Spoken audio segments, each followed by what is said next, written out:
ndị Igbo si efe Chukwu bifo ndị ọcha wee bịa. Onye ọbụla sị gị na ya mụrụ Chukwu ya sị ka ọ na-asị. Onye ọbụla sị gị na ebe a m nọ kịta m rapụ nwa Olise nna m nọ n'eluigwe na Chukwu na-erigo nri onwe ka o si wee dịrị m ma akpọkọ n'anya ndị Igbo ọ bụ ihe m jụrụ unu sị anyị onye ji wee na-awụ St. Peter, St. Ignatius, St. Ferdinand, St. Anthony na Panopaya ma aka nkụ ha yọbara ya ayọ kwa eziokwu wee jụọ ndị Igbo wee sị ọrụ na afa nna gị bụ nwa Olise etu afa nna m si wee bụrụ nwa Olise anwa Olise anwụọla ọ nọ na be mmụọ wee jụọ wee sị ọ bụrụ na ndị nọ na be mmụọ na-ayọta ndị nọ na be mmadụ ayọ between St. Anthony na nwa Olise kedu onye ọya wụ mba akwa m onwe Okoye bụ onye Igbo mba akwa oge ntụ n'ife mkpu onye nwa Olise kezi ife ndị ọcha ji eji wee sị anyị kpọbasịa ndị ọcha bụ ha ka ha yọbara ya ayọ onye afọ na aghụghọ dị ya onye afọ na aghụghọ dị ya ịnọrọ ebe ị na-akpọ St. Anthony, St. Anthony de Padua, St. Ignatius, St. ihe nwa pray for me ịmakwa ihe ị na-emele ya St. Barnabas ọ na-asọkwu gị na-asọkwu ịrapụ St. Okeke, St. nwa Olise,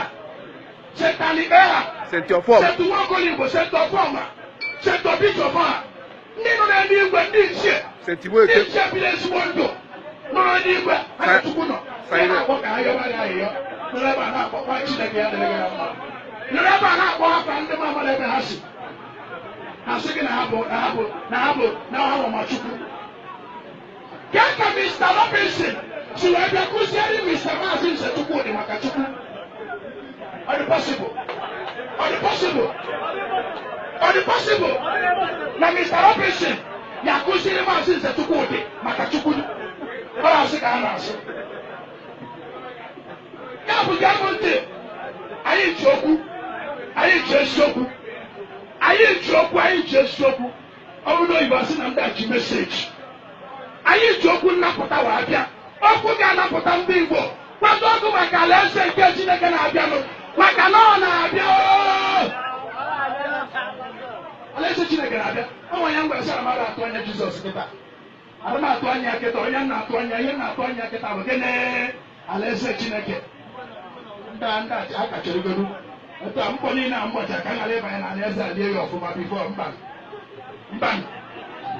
ndị ga-esoba na alaeze a nwee ezi nchegharị si n'ọnụkwu wee pụọ ihe Chineke masịra gị chọba ụzọ nke Chineke esozi na nkụzi nke mmadụ edufuo n'anyị nkụzi nke mmadụ anana anyị n'iyi nkụzi nke mmadụ emegwa ya anyị na-erighị anyị rapụ nkụzi nke Chineke sobe nkụzi nke ndị ọcha onye gwara mamara ya na-akpọ white wedding and nwunye m mana o nwere ihe o kpegidere n'ekpere n'ụwa ka m kpọrọ ya sị na m na-eje n'ụlọ ụka eme white wedding nke a ọ gbakwuru ọma ihe eme white wedding ihe eme court wedding ihe eme traditional wedding sọsọ ị ndị ọcha ọ na-eme onye ka ha na-eme ofu nke nwa onye nọ n'ụlọ ị na-eme ịtọ emeghere ọhụrụ Chukwu ya nabata ya anyị bịa ka anyị mepee unu anya unu mepee anya nwere ife unu mepee anya chebe echiche ka mmadụ nwere ike si na ndị a na-akọgheri ị nwere ike jụ n'ime ego anyị ntị maka na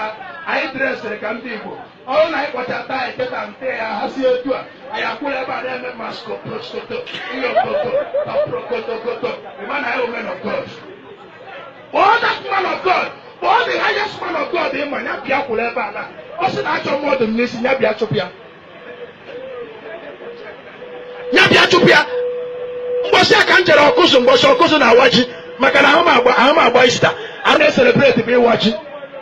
ịwa ji ndị Igbo ọ na-atọ m ụtọ ọfụma ajụjụ njụ ndị mmadụ ịbụ mmọnwụ ndị Igbo esi na ajọ ihe ka ọwụ mana efu for the Christmas ikunu nwa uje ku ya efu ka for the Christmas nwa ndo ọcha ikunu nwa uje ku ya mana efu sha nwa ba ya nje nwa no na lata poso ogide anu na mi na na ti ofuma nwa Igbo gambo Senti wo Olisa Africa lo de wa ya ka do la ja no se na sent to picture ko nwa nwa